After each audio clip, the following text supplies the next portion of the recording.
किसानबाट सङ्कलित शुद्ध दूध,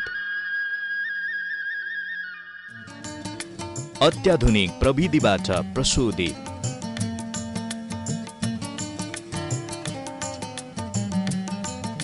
मिसावट रहित एनएमसी डेयरी प्रोडक्ट, आधिकारिक वितरण केन्द्र मार्फत शुद्धताको प्रतीक एनएमसी डेयरी प्रोडक्ट सेवन गरौं, स्वस्थ रहौं।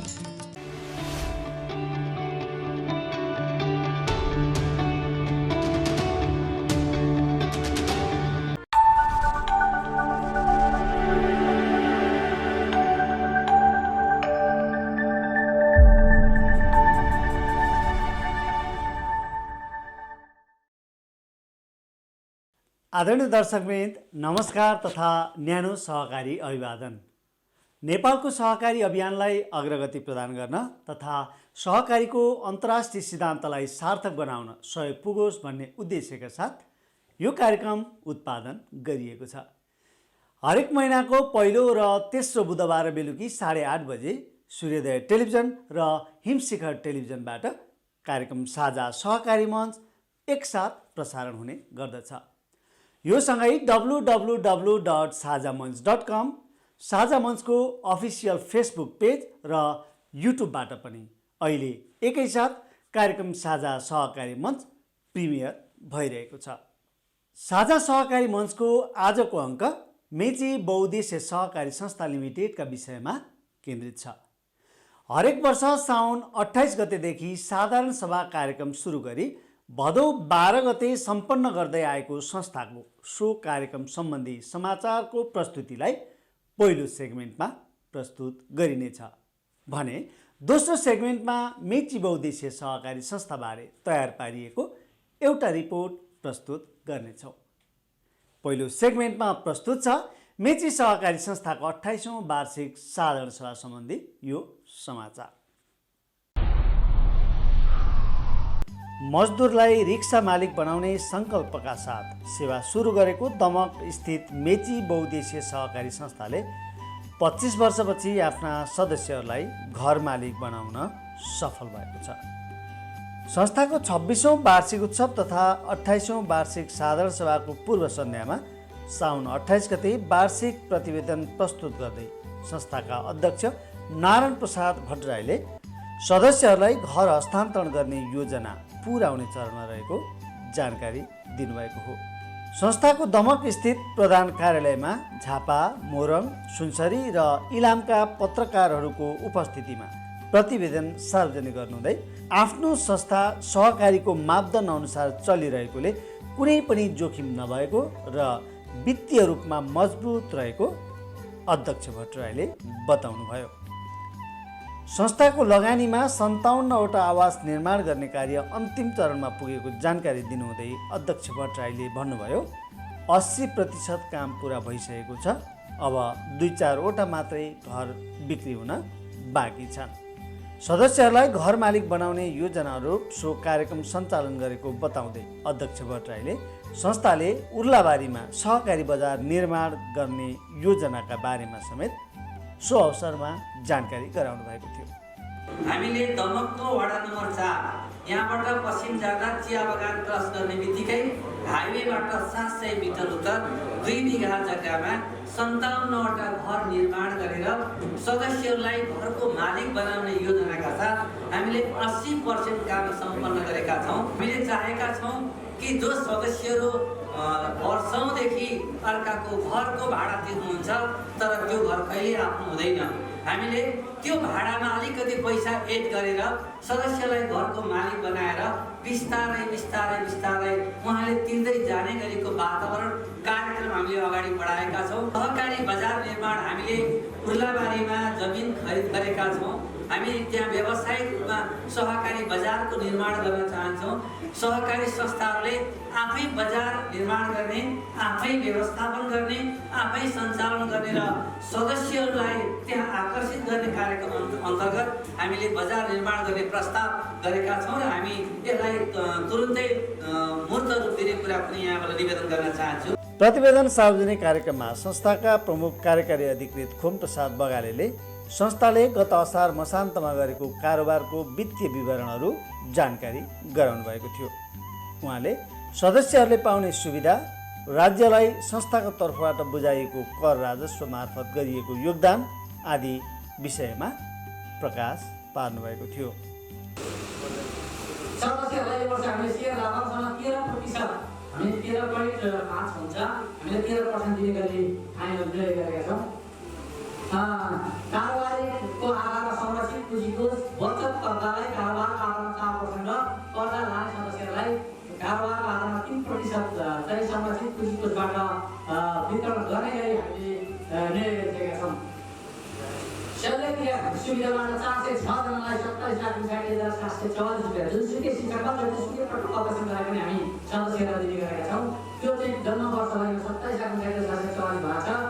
जटिल खालका रोगहरूमा 33 जनालाई दिएका छौँ। 13,61,000 रुपियाँ पैसा हामीले दिएका छौँ। करका छुट सदस्यको मृत्यु भएमा अघि अध्यक्षको प्रतिवेदन आएको छ, हामी 1 लाखसम्म करका छुट दिन्यौँ। यो वर्षदेखि 1,50,000 करका छुट दिने व्यवस्था ल्याएका छौँ र गत वर्ष 4,30,000 करका छुट दिएका छौँ। अन्त्य 30,000 काठसिया खर्च भन्दा हामीले 9,98,000 दिएका छौँ। यो चाहिँ सदस्यको मृत्यु भएमा सदस्य जमिनको 25,000 र सदस्यको श्रीमान श्रीमती मृत्यु भएमा 26,000 दिने हाम्रो कर्म छ र यो वर्षदेखि सदस्यहरूका जन्म दिने बाबुआमाको काठसिया खर्च गर्ने हामीले व्यवस्था गरेका छौँ नयाँ नीतिमा। सदस्य शिक्षा कोषबाट हामीले 62,62,393 हामीले चाहिँ सदस्य शिक्षा कार्यक्रममा भएको वर्ष सदस्यहरूलाई हामी सबै सदस्यहरू गत आर्थिक वर्षमा करिब 12 करोड रुपियाँ नाफा कमाएको र करिब 3.5 अर्ब रुपियाँ बराबरको कारोबार गर्न सफल भएको कार्यकारी अधिकृत बगालेको भनाइ छ। चालु आर्थिक वर्ष 79-80लाई बचत वर्षका रूपमा मनाउने योजना बनाएको उहाँले जानकारी दिनुभयो। 2054 साल भाद्रबाट 29 जना सदस्यले 1,45,000 सेयर पुँजीबाट सुरु गरेको संस्था 2079 असार मसान्तमा 35 करोड 55,78,800 रुपियाँ सेयर पुँजी पुर्याइएको छ। संस्थाले झापा, मोरङ र इलाममा सेवा दिइरहेको छ भने सुनसरीको इटरियममा पनि सेवा विस्तार गर्ने तयारी गरिएको सो अवसरमा जानकारी दिइयो। सो कार्यक्रममा संस्थाका संस्थापक अध्यक्ष रोमनाथ ओली र बिर्तामोड सेवा केन्द्र व्यवस्थापन समितिका सदस्य गणेश पोखरेलले सहकारी सम्बन्धी आफ्ना धारणा राख्नुभएको थियो। यसैबीच मेची सहकारी संस्थाले साउन 28 गतेदेखि दैनिक 2वटाका दरले साधारण सभा कार्यक्रम सञ्चालन गरिरहेको छ, जुन आगामी भदौ 6 गतेसम्म जारी रहने जनाइएको छ। सोही कार्यक्रम अन्तर्गत साउन 30 गते बिर्तामोड सेवा केन्द्रका सदस्यहरूमाझ प्रतिवेदनमा उल्लेखित विषयहरूमाथि छलफल भएको थियो। बिर्तामोड सेवा केन्द्र व्यवस्थापन उपसमितिका संयोजक उत्तम खनालको अध्यक्षतामा आयोजित साधारण सभामा संस्थाका अध्यक्ष नारायण प्रसाद भट्टराईले वार्षिक प्रतिवेदनका मुख्य विषयहरूमाथि प्रकाश पार्नुभएको थियो। सेवा केन्द्र व्यवस्थापन समितिका सदस्य गणेश पोखरेलले सञ्चालन गरेको सो कार्यक्रममा बिर्तामोड सेवा केन्द्र कार्यालय अन्तर्गतका 9 जना सदस्यहरूलाई पुरस्कृत पनि गरिएको थियो।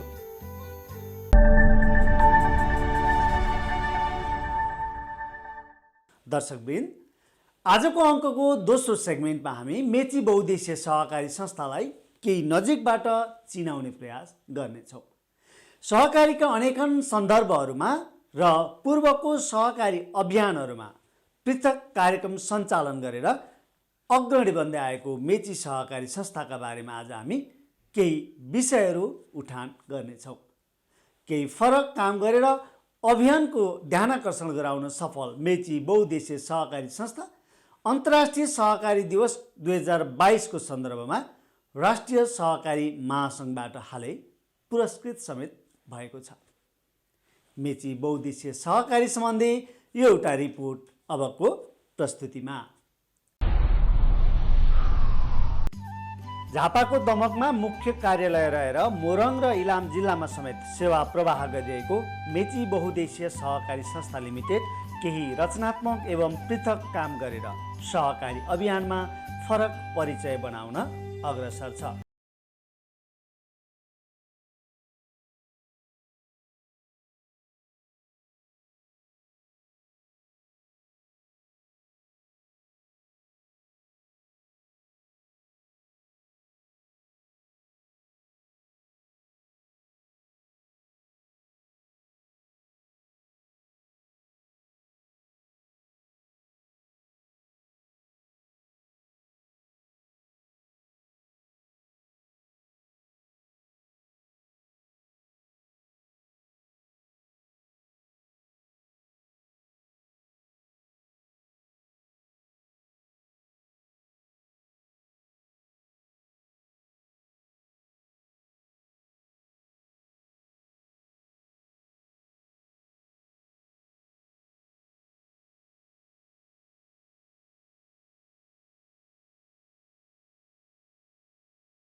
कोष, शैक्षिक अभिभावकत्व ग्रहण, जटिल रोगमा उपचार सहयोग, दैवी विपत्तिमा राहत सुविधा अनि ज्येष्ठ नागरिक सम्मान जस्ता सामाजिक उत्तरदायित्वका कार्यहरू पनि संस्थाले निर्वाह गरिएको पाइन्छ।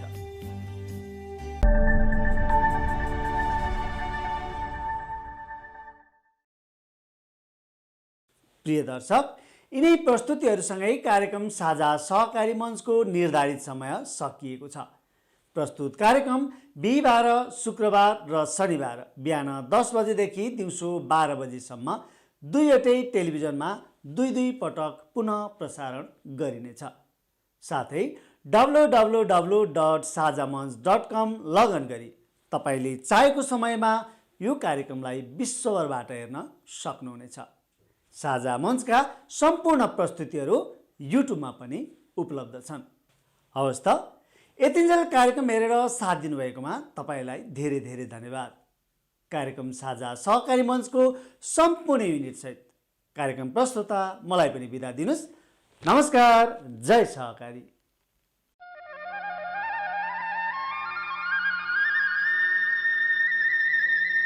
किसानबाट सङ्कलित शुद्ध दूध,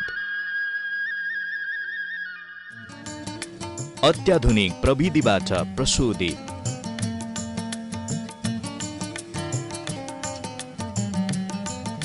मिसावट रहित एनएमसी डेयरी प्रोडक्ट, आधिकारिक वितरण केन्द्र मार्फत शुद्धताको प्रतीक एनएमसी डेयरी प्रोडक्ट। सेवन गरौँ, स्वस्थ रहौं।